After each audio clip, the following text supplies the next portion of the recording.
வணக்கம். நான் உங்க உமா ஹைமவதி. முந்தைய பாகத்துல சூழிவேலும் திரையர்களும் அறிமுகமானதோட அந்த பகுதி நிறைவடைந்தது. அதுக்கப்புறம் என்ன நடந்தது? வாங்க கதைக்கலாம். இது வேள்பாரி பாகம் 2 தேவவாக்கு. சூழிவேலுக்கு எங்கெங்கெல்லாம் அடிபட்டு இருந்ததோ அந்தந்த இடத்துலலாம் கட்டுகள் போடப்பட்டு கைகள் முறிந்திருந்த கைகள்லையும் கால்களையும் கட்டுகள் போடப்பட்டு அவன் அந்த ஊர் மந்தையில படுத்துட்டு இருக்கிறான்.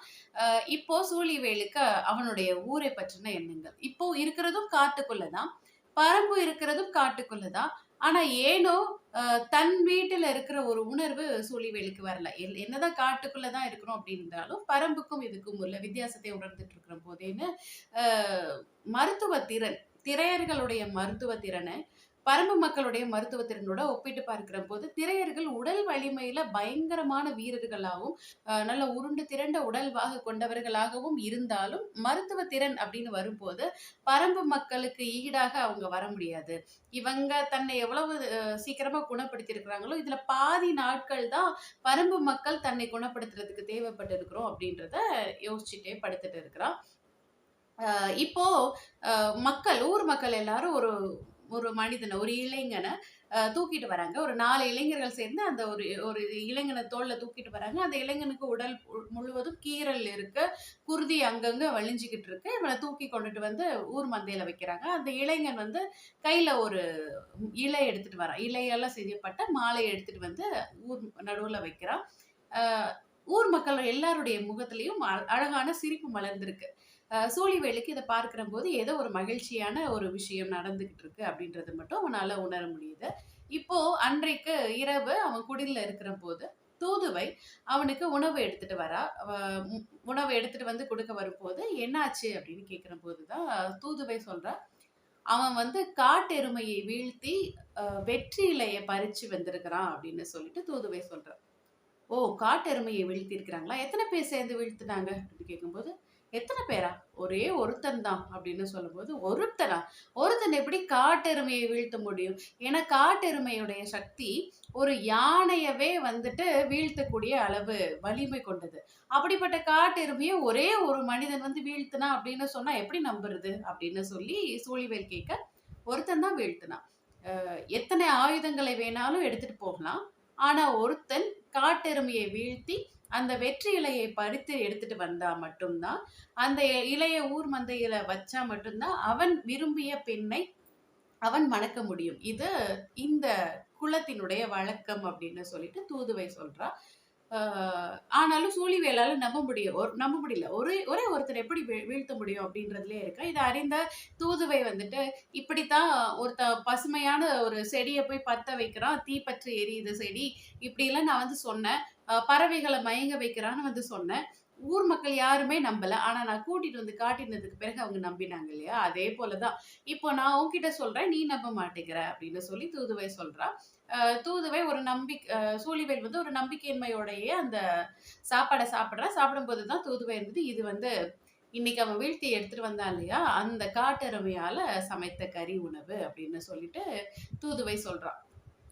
அத சாப்பிட்டு முடிச்சதுக்கு பிறகு கொஞ்ச நேரம் கழிச்சு வெற்றிலை எடுத்துட்டு வந்து அ சூழிவேலுக்கு குடுக்குறம்போது, "இது என்ன காட்டெருமைய சாப்பிட்டா, காட்டெருமை சாப்பிடுற செடி, கொடி, இலை, தழைகள் எல்லாம் நம்மளும் சாப்பிடணும்னு ஏதாவது இருக்கா என்ன?" அப்படின்னு கேட்க, "இல்ல, இல்ல காட்டெருமையுடைய உணவு வந்து சீக்கிரமா செரிமானம் ஆகாது. அது செரிமானம் ஆகணும் அப்படின்னா, நீ இந்த வெற்றிலைய சாப்பிட்டா தான் செரிமானம் ஆகும். சாப்பிடு" அப்படின்னு சொல்லிக் குடுக்க, அது எடுத்து சாப்பிட்டு பார்த்த சூழிவேல் அதோடைய சுவையில மயங்கி, அதோடைய அந்த அந்த கார தன்மையுடைய அந்த சுவையில மயங்கி, இன்னும் வாங்கி வாங்கி சாப்பிடுறான் தூதுவை கிட்ட.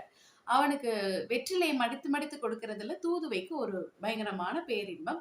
அத வாங்கி சாப்பிடுறதுல சூழிவேலுக்கு பயங்கரமான ஒரு இன்பம்.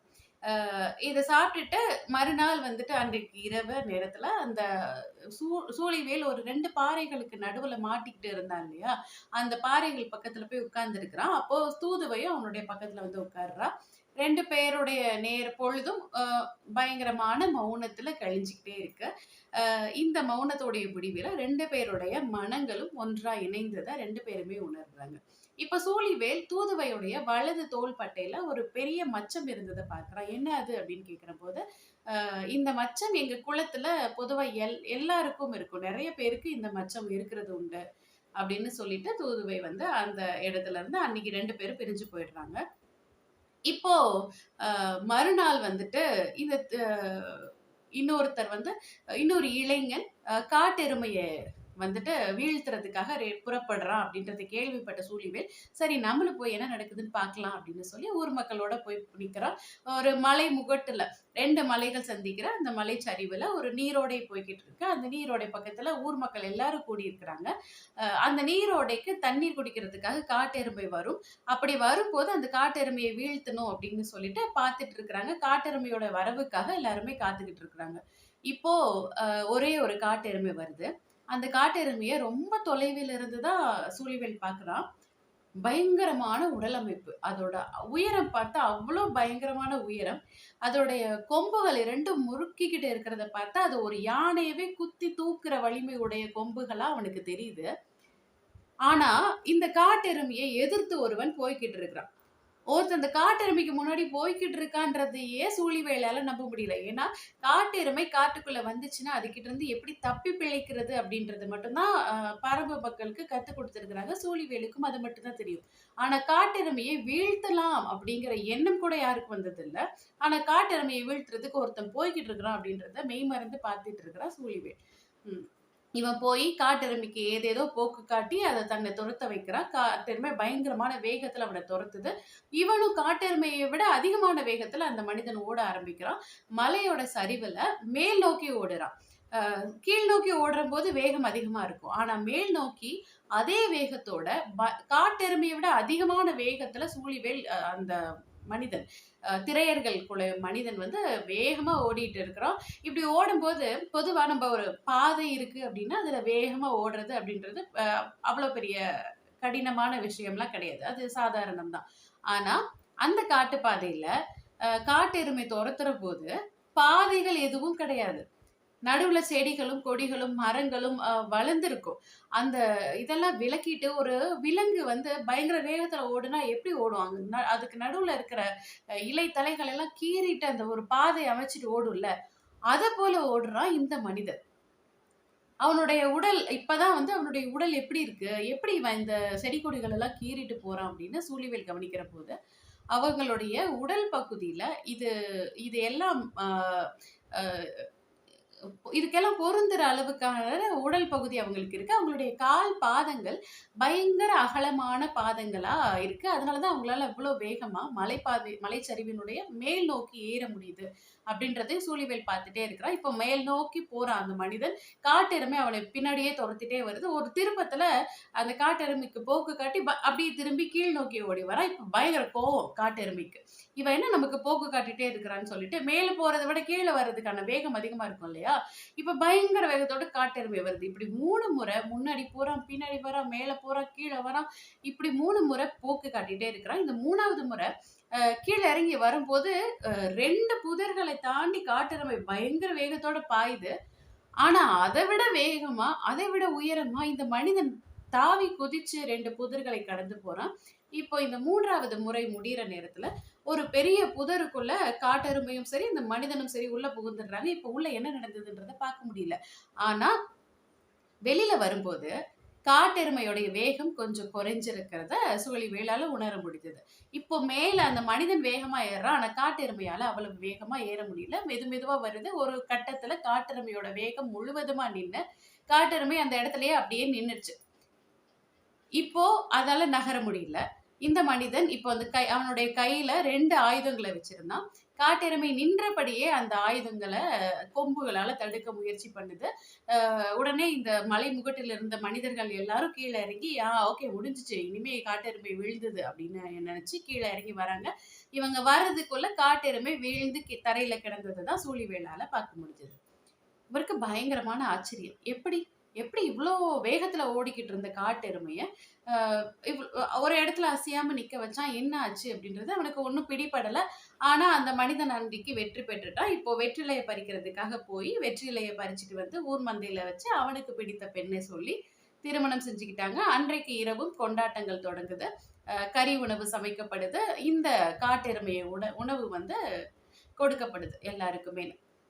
சாப்பிட்டுட்டு அடுத்த நாள் காலையில, சரி நம்ம என்னதான் நடக்குதுன்னு பார்ப்போம். இவங்க என்ன பண்றாங்கன்னு நமக்கு ஒண்ணுமே புரியலையே! இப்படிப்பட்ட ஒரு திடகாத்திரமான உடல் நம்மகிட்ட இல்ல. நமக்கு தூதுவய கல்யாணம் பண்ணணும். ஆனா, அதுக்கு நம்ம காட்டு எருமைய வீழ்த்தணும். ஆனா, அது நம்மளால முடியுமான்னு தெரியலையே! முதல் முறையா தன்னால ஒண்ணு முடியாது அப்படின்னு நெனச்சு ரொம்ப வருத்தப்பட்டுட்டு உட்கார்ந்துட்டு இருக்கிறான் சூழிவேல். இத தூதுவயாலயும் உணர முடிஞ்சது. ஆனா, அ வேற எதுவும் செய்ய முடியாது. இது ஒரே ஒரு வழி தான் இருக்குது. இப்போ மறுநாள் அ சூழிவேல் வந்து சரி என்னதான் நடக்குதுன்னு பார்ப்போம். அந்த காட்டெருமைய பார்க்கவாது செஞ்சுட்டு வரலான்னு தன்னந்தனியா அந்த காட்டுக்குள்ள போறான். ஒரு காட்டெருமைய பார்க்கிறான். பார்த்த உடனே அந்த காட்டெருமை அவனை பார்த்துருச்சு திரும்பி. இப்போ அந்த காட்டெருமை தொரத்த ஆரம்பிச்சுச்சு. என்ன பண்றது? ஏது பண்றது தெரியாம உயிர் பிழைச்சு தப்பி ஓடி வந்துட்டான். இப்போ நடுவுல இருந்த அந்த செடி கொடிகளும், சருகுகளும் அவன கீறியிருக்கு. உடல் ஃபுல்லா காயங்கள். ரத்தம் ஓடிட்டு இருக்கு. இத சரி பண்றதுக்கு பச்சிலையும் வரும்போதே பறிச்சுட்டு வந்துட்டான் சூழிவேல். வந்து அந்த பச்சிலைய உடம்புல பூசிட்டு இருக்கிறபோது ஒரு கிழவி வந்து அந்த குடிலுக்கு வரா. எல்லாரும் காட்டு எருமையை வீழ்த்தி வெற்றிலைய பறிச்சுட்டு வருவாங்க. நீ என்ன பச்சிலைய பறிச்சுட்டு வந்து உட்கார்ந்திருக்கிற அப்படின்னு கேலி பேச முதல் முறை ஒரு அவமானத்தை உணர்றா சூழிவேல். இப்போ என்ன பண்றது அப்படின்னு யோசிச்சுட்டு இருக்கும்போது, இது கிழவி வந்து சூழிவேல் கிட்ட பேசுறான்றது தெரிந்த உடனே ஒரு தூதுவை வந்து இந்த குடிலுக்குள்ள பார்த்து ஒரு நமட்டு சிரிப்போட அது கடந்து போறா. இத பார்த்த சூழிவேலுக்கு இன்னும் அவமானம் தாங்க முடியல. அப்பதான் அந்த கிழவி சொல்றா, "ஒரு காட்டு கோழிய கூட பிடிக்க முடியாது உன்னால. நீ காட்டு எருமைய போய் அடக்க போறியா?" அப்படின்னு கேட்க, சூழிவேலுக்கு அந்த வழக்கமா வரும்ல அந்த தூண்டப்பட்ட உணர்வு அது வருது. அடுத்த நாள் வேகமா காட்டுக்குள்ள போறான். ஒரு காட்டு கோழி வந்து அங்கங்க மரத்துக்கு மரம், கிளைக்கு கிளை தாவிக்கிட்டு இருக்கு. ஒரு கல்ல எடுத்து வீசுறான். அந்த கோழி கீழ விழுந்து செத்து போச்சு. இது இது கூடயா என்ன போய் அ உ உதாரணம் காட்டி சொன்னா? என்ன இது கூடயா போய் கம்பேர் பண்ணா அந்த கிழவி? அப்படின்னு சூழிவேலுக்கு பயங்கரமான கோவம். அத எடுத்துட்டு போறதுக்கு அவனுக்கு பொறுமை இல்ல. திருப்பி குடிலுக்கு போயிட்டான். அந்த கிழவி திருப்பி வந்து, "எங்க காட்டுக்கோழிய காணோம்?" அப்படின்னு கேட்க, "அத நான் புடிக்கலன்னும் சொல்ல மனசு வரல. இந்த காட்டுக்கோழிய போய் புடிச்சிட்டு வந்துட்டேன் பாரு" அப்படின்னு காட்டுற அளவுக்கு அவ்வளோ ஒரு கோழையும் இல்ல சூழிவேல். என்ன பண்ண? என்ன சொல்லலாம்ன்னு சொல்லிட்டு, "அது அடிச்ச இடத்துல விழுந்து கிடக்குது. போய் எடுத்துக்கோ" அப்படின்னு சொல்றான். அத நீ பார்க்கறதுக்காக தான் நான் உன்கிட்ட சொன்னேன் அப்படின்னு சொல்ல, காட்டுக்கோழியோடைய பாதங்கள் அகலமானதாகவும், சுண்டு விரல்ல வந்து ஒரு சின்ன அ ஒரு குட்டி விரல் முளைச்சிருக்கும்.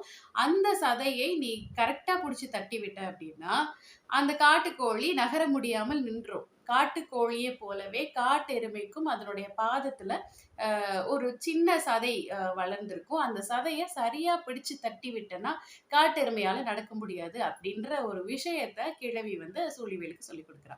ஆக இந்த கிழவி தன்னை தூண்டிவிட்டு, இத செய்ய வைக்கிறதுக்கு தான் இது பண்ணியிருக்கு போல அப்படின்னு சொல்லி உணர்ந்தவனாக சூழிவேல் இருக்கிறான். மறுநாள் சூழிவேல் உடலெல்லாம் அங்கங்க சின்ன சின்ன காயங்கள் இருக்கு. வெற்றி இலைய பறிச்சுட்டு வந்து ஊர் மந்தையில வைக்கிறான்.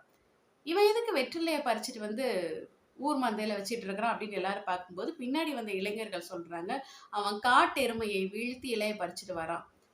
எல்லாருக்கும் பயங்கரமான ஆச்சரியம். ஏன்னா, திரையர்களுக்கு ஈக்குவலான ஒரு உடல்வாகு இவன்ட்ட இல்ல. அப்படி இருக்கும்போது காட்டெருமைய இவன் எப்படி வீழ்த்தியிருப்பான் அப்படின்ற ஆச்சரியத்துல எல்லாரும் இருக்கும்போது, அந்த இளைஞர்கள் சொல்றாங்க, "நம்பலாம் நெறைய முறை காட்டெருமைய முன்னும் பின்னும் ஓட விட்டு தானே அத அடிப்போம். ஆனா இவன் முதல் முறையிலேயே அடிச்சுட்டான்." அப்படின்னு சொல்லும்போது, இன்னும் பயங்கரமான ஆச்சரியத்துக்கு ஆளாகி, "சரி இப்ப வெற்றி இலைய எதுக்கு எடுத்துட்டு வந்து வச்ச?" அப்படின்னு எல்லாரும் கேட்டுட்டு இருக்கிறாங்க. இப்போ அவன் எடுத்துட்டு வந்து வச்சிருக்கிறது ஆண் வெற்றிலை. அப்போ ஒரு பெண் வெற்றிலை அதற்கு எதிரா வச்சே ஆகணும். ஆனா, இவன் எந்த ஒரு முன் அறிவிப்பும் இல்லாம போயிட்டான். அப்ப பெண் வெற்றிலை எப்படி வைக்கிறது? இப்ப போய் இலைய தேடி அதுல பெண் வெற்றிலைய பார்த்து பறிச்சுட்டு வர்றதுக்கெல்லாம் நேரம் இல்லையே அப்படின்னு யோசிச்சுட்டு இருக்கிறபோது, தூதுவை அந்த கூட்டத்த விலக்கிட்டு உள்ள வரா. எல்லாரும் என்னன்னு பார்த்துட்டு இருக்கிறபோது, அவனுடைய வலது தோள்பட்டையில இருந்த அந்த துணிய கொஞ்சமா விலக்கி அவளுடைய தோள்ல இருந்த மச்சத்த காட்டுறா. அது ஒரு பெண் வெற்றிலை மச்சம். ஆக பெண் வெற்றிலை வைக்கப்பட்டது. இன்றைக்கு இவங்க 2 பேருடைய திருமணம் நிகழ்ந்தது. அன்றைக்கு இரவு கொண்டாட்டங்கள் நிகழ்ந்தேறியது. இப்படி பல நாட்கள் சூழிவேலும், தூதுவையும் அந்த திரையர்கள் குலத்தோட இருந்த அ ஒரு நல்ல நாள்ல எவ்வியூருக்கு வந்து சேருறாங்க. ஆனா எவ்வியூருக்கும் திரையர்களுக்குமான உறவு வந்து அதுக்கு பிறகு பெருசா இருந்துக்கல. இதுக்கு காரணம் அந்த நில அமைப்பு. எவ்வியூருக்கும் திரையர்கள் இருந்த இடம் வந்து நில அமைப்புல பார்க்கிறபோது எவ்வியூர்லேருந்து ரொம்ப தொலைவில ஒரு எல்லை பகுதியில இருந்தது. அதனால வந்து அவங்கள அடிக்கடி பார்க்கிற வாய்ப்புகளும் கிடைக்கல. அதனால 2 குலத்துக்கும் நடுவுல திருமணங்களும் அதுக்கு பின்னால பெருசா நடந்துக்கல. ஆனா அ அ அ ஆனா வந்து அவங்க 2 பேருக்குமான இந்த ஒரு உறவு இருந்தது அப்படின்றது உண்மை. இந்த கதைய கேட்டுக்கிட்டே எவ்வியூர் வந்து சேர்றாங்க. பாரியும், கபிலரும். கபிலர் சொல்றாரு, "நல்ல வேளை இந்த திரையர்களுடைய கதை இருந்ததுனால இவ்வளவு சீக்கிரம் வர முடிஞ்சது. சுவாரஸ்யமா இருந்தது." அப்படின்னு சொல்லிட்டு இருக்கிறபோது, கதைகள் ரொம்ப உயிரோட்டமானது இல்லல்ல. எப்படி எவ்வளவு காலமானாலும் அது தொன்று தொட்டு வந்துகிட்டே இருக்கிறதில்ல அப்படின்னு சொல்லும்போது, பாரி வந்து "என்னுடைய இளைய மகள நீங்க பார்த்திருக்கிறீங்களா?" அப்படின்னு சொல்லி கேட்கிறாங்க. ஏன் என்னாச்சு அப்படின்னு கேட்கும்போது, எ சங்கவையுடைய வலது தோள்பட்டையிலயும் இது போல ஒரு வெற்றிலை மச்சம் இருக்கும். அப்படின்னு சொல்லி பாரி சொல்றார். இதோட இந்த பகுதி நிறைவடைந்தது. அடுத்த பகுதி என்ன நடந்தது? காத்திருங்கள். நன்றி.